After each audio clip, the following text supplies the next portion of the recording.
I remember it like it was yesterday. I was teaching when I received a text message from my wife between classes. Hey, are you busy? Code for, we need to talk. Excusing myself from class, I FaceTimed my wife, but I already knew why she was calling. Because in the weeks prior, she had all the signs. Glowing skin, stomach pains, and she was once so fatigued she straight up fell asleep at lunch. I said the words before they even came out of her mouth. You pregnant?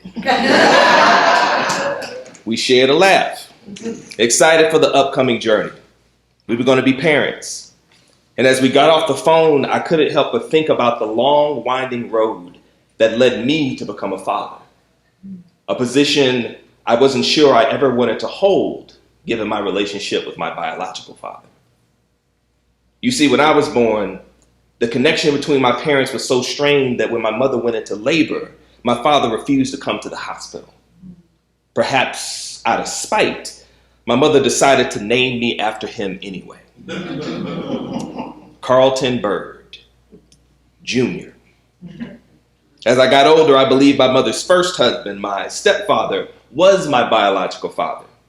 In fact, I may have him to thank for my love of stories, as he introduced me to such classics as Ghostbusters 2, Sylvester Stallone's arm wrestling epic, Over the Top, and eventually The Color Purple.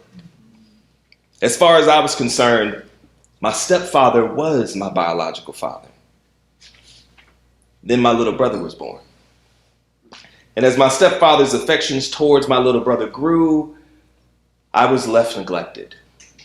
Soon after, my stepfather curiously stopped calling me by my birth name and just called me Kid. At first, I thought the nickname was given to me because of my love for the hip-hop group Kid and Play. But my stepfather not only called me Kid, he treated me as just some kid. I not only have my stepfather to thank for introducing me to movies, I have him to thank for helping me to understand names carry power. As my wife's belly grew and her due date fast approached, we went in for an ultrasound. We heard our child's heartbeat for the first time and learned we were going to be having a daughter. I was going to be a girl dad. Driving home, my wife and I began to consider what we would name the little girl with a heartbeat so bold. I started thinking about my own name and how it wasn't until I was in the 5th grade that I finally mustered the strength to ask my mom why my last name was different from everyone else in our household. Why was I the only bird in our nest? That's when she finally revealed to me what everybody else in my family seemed to already know. Paul ain't Paul. Not long after my mother's confession, I got the opportunity to meet my biological father for the first time. He took me for a ride on his motorcycle. And as the wind rushed across my face and the scent of his leather jacket seared itself into my memory, I prayed our time together would never end. I wanted a parked motorcycle and an easy smile to be part of what it meant to come home. I didn't want to be just someone's kid. I wanted my biological father to hold me tight as I dared to hold him as that motorcycle slowed to a stop. And though that ride was over, at that moment I knew who I was. Carlton Bird, Jr. Over the following decade, I could count on one hand the amount of times I saw my father. And by the time I was a 20-year-old college student living in New York, I was like Shug Avery, desperate for my father's love. During winter break of my sophomore year, I received a message. My father wanted to see me, to talk. We met at a local barbecue joint, shared some fish sandwiches, caught up like old friends.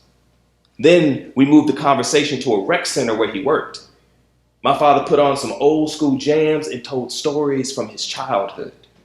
Intoxicated by the melodies reverberating in the air, we somehow shifted from storytelling to having a dance party. It was like that scene in The Color Purple where Shug Avery burst through the doors of her father's church singing, "God is trying to tell you something," but in real life. At that moment, the past didn't matter because we were together, reunited by the power of music and an undying love in our hearts. Then my father turned down the music and finally told me what he wanted to say. He no longer wanted to be my father. He had come to a point in his life where he needed to take care of himself. I'm done, he said. I vowed to never see my father again after that. And from that moment on, whenever anyone would call me by my birth name, I died a little inside, knowing the power that name held over me. Prior to marrying my wife, I learned she too understood the power of names. After all, her father changed his name before changing her last name to match the African roots of his chosen name, a choice symbolic of his love. Continuing that legacy, my wife and I decided our daughter would carry an African name that symbolized our love, Zozie Beanie, meaning received with both hands. But what would our child's last name be?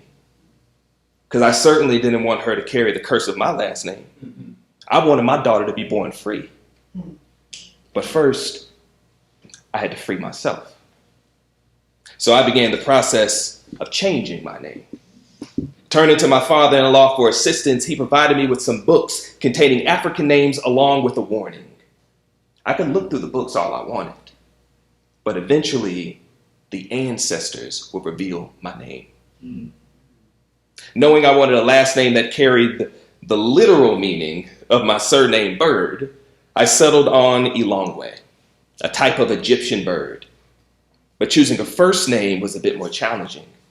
And as my wife's due date fast approached, I began to lose faith that I would be able to settle on a name before my daughter's birth.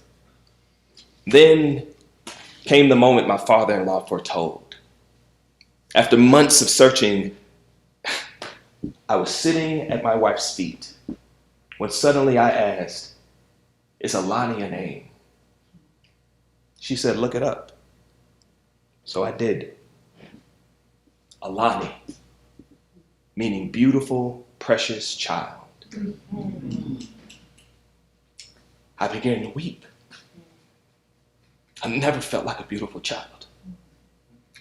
But I decided that from that moment on, the world would know me as Alani iLongwe, beautiful bird, precious child.